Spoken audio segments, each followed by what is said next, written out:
السلام عليكم. كل المغاربه اللي دخلت شتمت، انا لساني موجود واعرف ارد عليك، وبعرف اكتب شتايم برضه بعرف ارد، بس انا مش هرد لك الاساءه. عارف ليه؟ علشان الاناء ينضح بما فيه، والتربيه تحكم عليك في الرد. وانا عشان متربي واهلي ربوني مش هينفع اشتم واحد مسلم، وفي الاول والاخر اخ ليا، فمش هينفع ارد الاساءه باساءه، لكن اقدر اخليك قد كده اهو بالكلام وباللسان. اولا ما شتمتش حد مغربي، ثانيا برد بكل ادب واحترام، ثالثا الشيبي غلطان.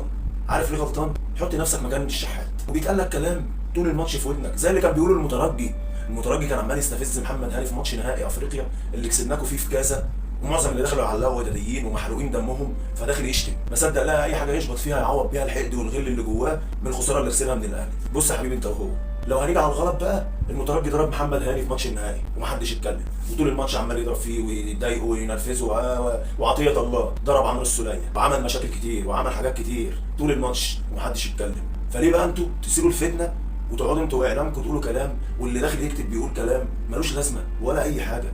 في الاول والاخر ربنا هو اللي شاهد على اللي حصل بين حسين الشحات والشيبي، بس لا انا ولا انت ولا اي مخلوق في الدنيا عالم بيه غير رب العباد. ده اللي انا قلته وده اللي انا بقوله وده اللي هقوله وهفضل متمسك بيه. احنا ما شفناش حاجه.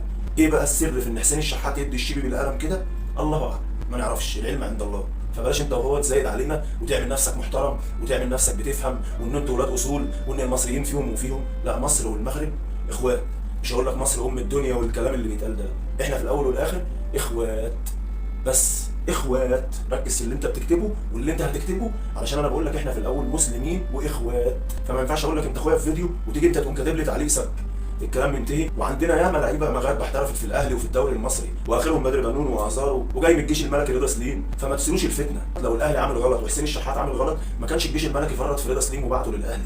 انتوا عندكم واحد جاي من ابنكم جاي يلعب عندنا. ايه التفكير الغريب اللي انتوا بتفكروه ده؟ اقسم بالله بجد، الا من رحم ربي طبعا. مش كل بتوع المغرب بيفكروا نفس الفكر بتاعكم ده. فكر قبل ما تحكم عليه وتظلمه، فكر لحظه.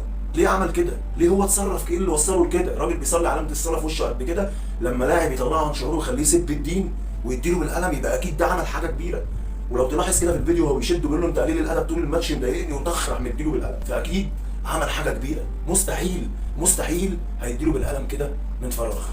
بس كده خلاص بقى، بطلوا فتنه بقى وخلاص. في ابن من ابنائكم برضه جاي يلعب عندنا في النادي الاهلي، خلاص بكره هيبقى موجود في النادي الاهلي، الكشف الطبي بتاعه بكره والدنيا تمام وزي الفل. مش اي واحد بقى قاعد على موبايل يقعد يكتب تعليقات سخيفه وملهاش لازمه وتعر بيها بلدك. التعليق اللي انت بتكتبه انت بتخليني اشوف المغاربه كلها كده، بس للاسف عشان انا عندي اصحاب مغاربه وعارف ان في ناس منهم اخلاق جدا، فعمري ما اخد المغاربه كلهم بذنب اللي كاتب التعليق. اهدوا على نفسكم، ومش كل عيل بيشخ ماسك تليفون يكتب لي تعليق ويعمل نفسه ايه البروفيسور ولا انيس منصور.